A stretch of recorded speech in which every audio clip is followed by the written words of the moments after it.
She didn't lose her house during the divorce, but she almost lost it a year later. That's the part nobody warned her about. When her divorce was finalized, everyone around her felt relieved. The negotiations were finally over and the paperwork had been signed. The judge awarded her the family home and she thought it was a victory because she fought hard to keep it. And she did. For the first time in months, she could finally take a deep breath. She said, "Tisha, I finally feel like I can move on." And I smiled because I understood exactly what she meant. The house wasn't just where she lived, it was where she had raised her children, where it held birthdays, holidays, late night conversations, and years of memory. Keeping the house felt like preserving one piece of her life while everything else was falling apart. But then we reviewed her settlement together. Buried among the pages was one sentence. She was required to refinance the mortgage within 12 months. And she looked at me and said, "Fine, I'll just refinance." And it sounded simple. See, most people in the room treated it like just another item to check off the list. But I asked her a question. "What if you don't qualify?" She looked surprised. Why wouldn't I? It was an honest question. A question most people would not have asked. So we started looking at the numbers. One income now instead of two. Higher interest rates than when the mortgage was originally written. Different lending guidelines.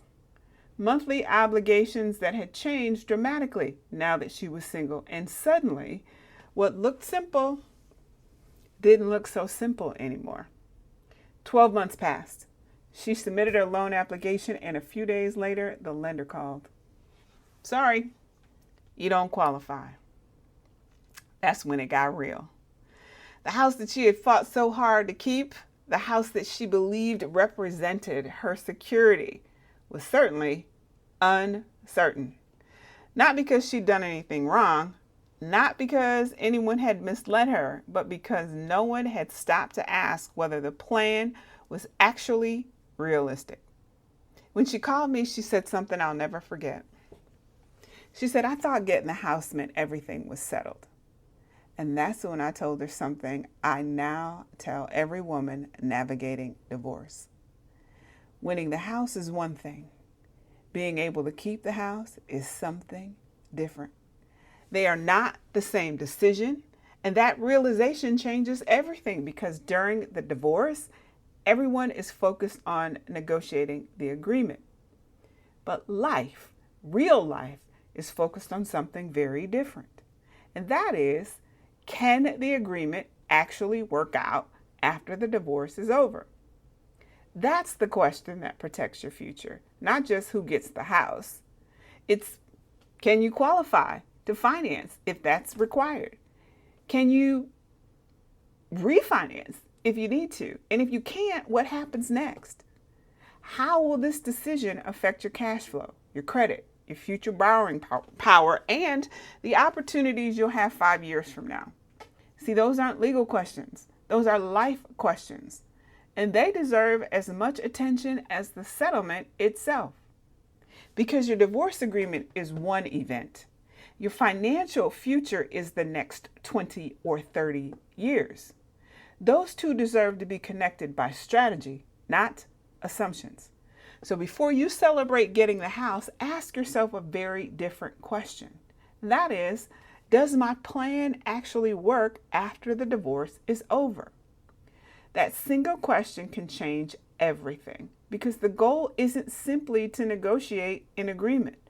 The goal is to create a future you can actually afford to live. So if you're navigating divorce and your settlement involves a home, don't assume the paperwork is the end of the conversation. Often, it's just the beginning. Evaluate whether your real estate plan is realistic, not just legally possible.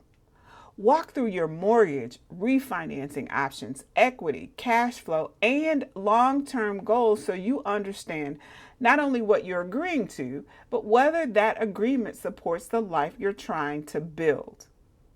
Because the strongest real estate decisions aren't measured by what happened in the courtroom. They're measured by what becomes possible after you leave it. The house is the asset.